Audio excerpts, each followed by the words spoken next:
Attention Madridists. Le Real Madrid secoue à nouveau le plateau du football européen avec 3 sujets brûlants. Le débat autour de Franco Mastantuono, une décision ferme avec Fran Garcia et un coup historique possible contre le Barça avec Ansu Fati à l'horizon. Restez jusqu'à la fin, likez, abonnez-vous et laissez votre opinion car ça va faire beaucoup de bruit. Le Real Madrid s'est à nouveau retrouvé au centre de tous les regards après la victoire serrée contre Rayo Vallecano. Un 2-1 qui a engrangé 3 points, mais qui a rouvert un débat intense dans les tribunes et dans l'environnement madridiste. Franco Mastantuono, l'un des recrutements les plus commentés de ces derniers temps, est à nouveau au centre de l'attention. Pas tant pour ce qu'il a fait, mais pour ce que beaucoup attendaient qu'il fasse et ne voient pas encore de manière continue. Depuis le point de vue du madridisme, il faut le dire clairement, la mise sur Mastantuono n'était ni un caprice ni une improvisation. C'était une décision stratégique de la direction, menée par Florentino Pérez, qui depuis des années prouve qu'il sait quand devancer le marché et quand miser fort sur un talent jeune à projection mondiale. 45 millions d'euros ne se mettent pas sur la table à la légère, surtout dans un club comme le Real Madrid où chaque investissement est mesuré non seulement sportivement, mais aussi institutionnellement. Le match contre Rayo Vallecano a été inconfortable, épais par moments. Dans ce contexte, Mastantuono a à nouveau eu du mal à imposer son jeu, ce qui a été utilisé par certains secteurs pour remettre en question le recrutement de manière presque définitive. Et c'est là que le madridiste doit faire la différence entre la critique constructive et le jugement précipité. Car si quelque chose a été enseigné par l'histoire récente du Real Madrid, c'est que les grands projets n'explosent pas toujours immédiatement. Le Bernabéu, exigeant comme toujours, a réagi avec des sifflets quand le joueur a été remplacé. Ce n'est pas agréable, mais ça fait partie de la grandeur de ce club. Ici, les applaudissements ne sont pas donnés, ils sont conquis. La réalité est que le Real Madrid actuel exige une lecture du jeu à une vitesse très élevée, une précision chirurgicale dans les espaces minimes et une personnalité qui ne s'achète pas, elle se forge. Mastantuono vient d'un contexte très différent, avec d'autres rythmes et d'autres responsabilités.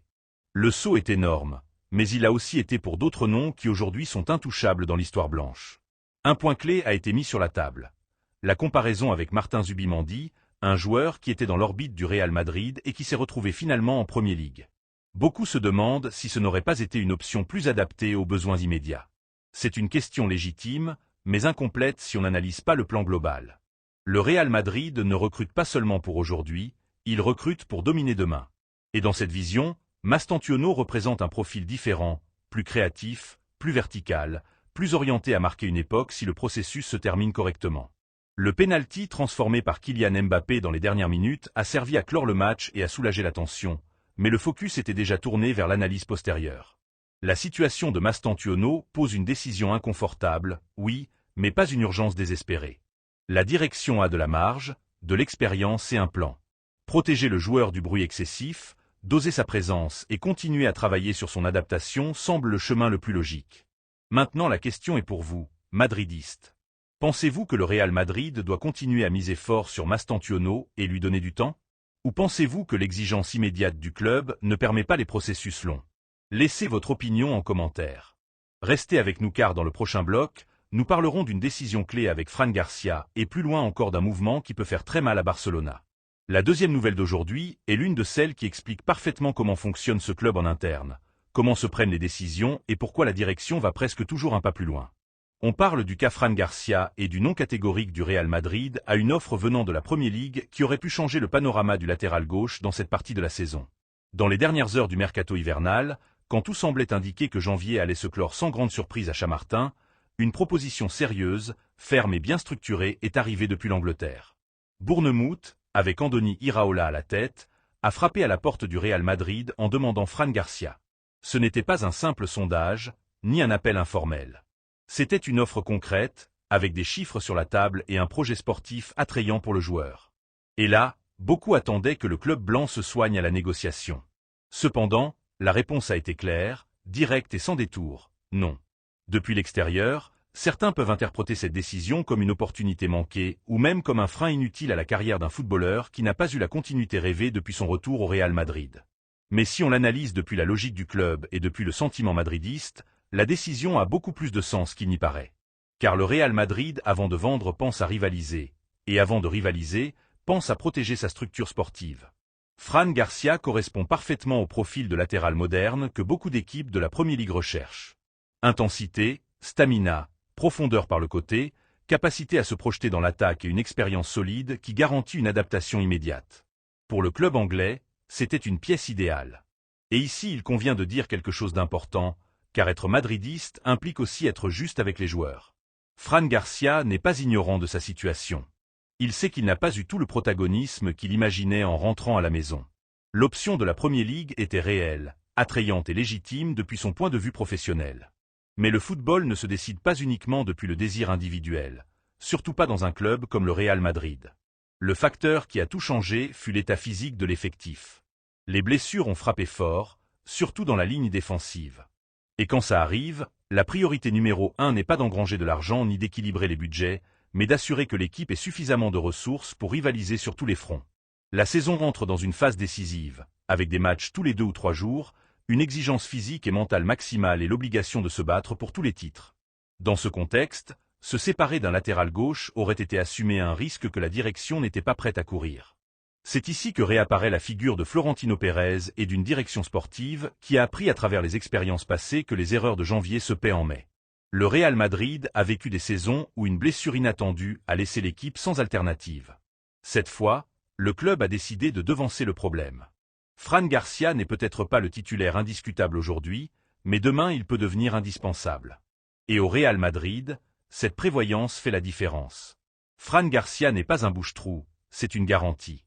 Il connaît le club, connaît les exigences et est prêt à rendre quand on en a besoin, même s'il doit aujourd'hui attendre son moment en silence.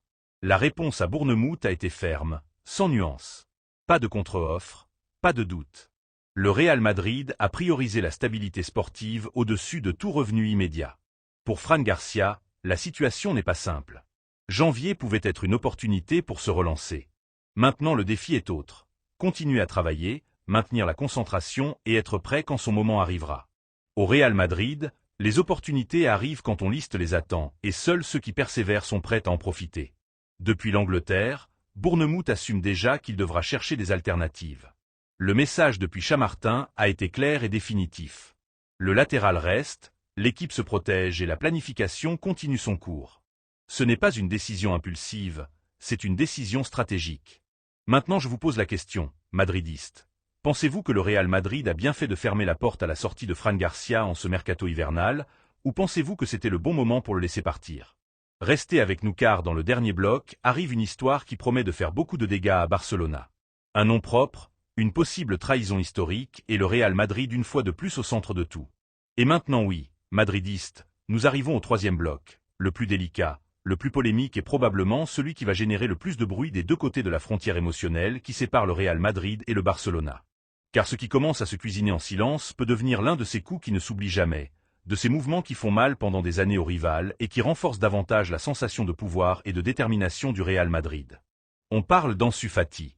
Oui, Ansu Fati. Un nom qui pendant longtemps a été présenté comme le grand symbole du futur du Barcelona et qui maintenant, caprice du football et de la gestion sportive, pourrait finir par porter le blanc. La situation d'Ansu Fati est beaucoup plus complexe qu'on veut le faire croire. Actuellement cédé à Monaco, l'attaquant vit un moment de réflexion profonde sur sa carrière. Ce n'est pas un footballeur quelconque, ce n'est pas un produit de formation de plus. C'est un joueur qui a débuté très jeune, sur qui on a mis une responsabilité énorme et qui pendant des années a été désigné comme l'héritier naturel d'une ère que Barcelona n'a jamais terminé de reconstruire. Aujourd'hui la réalité est autre. Le club qu'il a formé ne lui offre plus un projet clair, ni de continuité, ni de confiance pleine.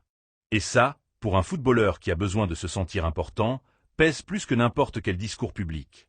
Dans l'entourage d'Ansu Fati, il y a une sensation claire d'épuisement. Le joueur ressent de la gratitude pour Barcelona, du respect pour le club qui lui a tout donné depuis l'enfance et pour les supporters qui l'ont soutenu dans ses premiers pas. Ça, personne ne le discute. Mais la gratitude ne suffit pas toujours quand les minutes manquent, quand les opportunités arrivent à compte-gouttes et quand le message interne semble toujours être le même. Tu n'es pas la priorité. À Monaco, il a essayé de se retrouver, de récupérer des sensations et de montrer qu'il a encore le niveau pour rivaliser au plus haut niveau européen. Cependant, son avenir reste en l'air et c'est ici qu'entre le Real Madrid.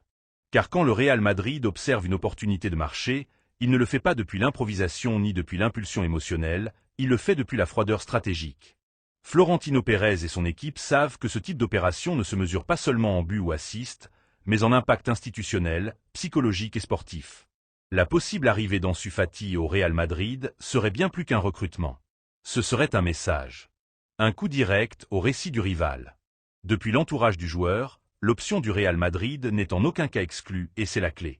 Ansu Fati ne voit aucun problème à porter le blanc. Il sait parfaitement ce que cela impliquerait, et conscient de la réaction que ça générerait chez les supporters de Barcelona et de la pression médiatique qui s'ensuivrait, mais il comprend aussi que le Real Madrid aujourd'hui offre ce que Barcelona ne peut pas lui garantir. Un projet sportif solide, une stabilité institutionnelle et une structure pensée pour potentier le talent, pas pour le consommer. À Valdebeba, son profil est très bien valorisé. Un attaquant avec de la débordement, de la vitesse, la capacité de jouer par le côté ou par l'intérieur, et surtout, une fin de réhabilitation. Le Real Madrid n'a pas besoin de recruter Ansu Fati pour couvrir une urgence immédiate, et c'est exactement ce qui rend l'opération pertinente. Il arriverait sans la pression d'être le sauveur de personne, mais avec une vraie opportunité de se gagner une place dans un effectif de maximum exigence. La situation contractuelle et sportive facilite le scénario. Monaco n'a pas encore décidé d'exercer l'option d'achat. Barcelona a besoin de libérer de la masse salariale et de fermer des chapitres qui n'entrent plus dans son projet. Et le joueur cherche un environnement où retrouver le sentiment d'être un footballeur avant tout. Toutes les pièces s'emboîtent.